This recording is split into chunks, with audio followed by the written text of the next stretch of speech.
Hey everyone, it's Melissa again with RPC Strategies, and today is Saturday in Miami, and it's a gorgeous day.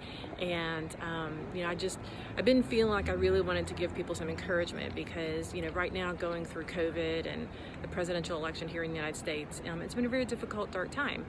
We've had health issues, loss of life, jobs, loss of loved ones, and it's difficult to navigate that and to kind of see when is it going to end. But I'm here to tell you it will end. I went through 8 years of tragedies where I lost all of that and more.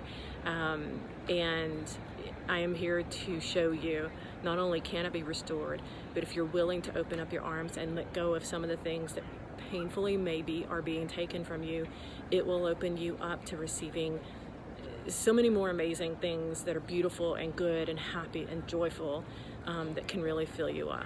So.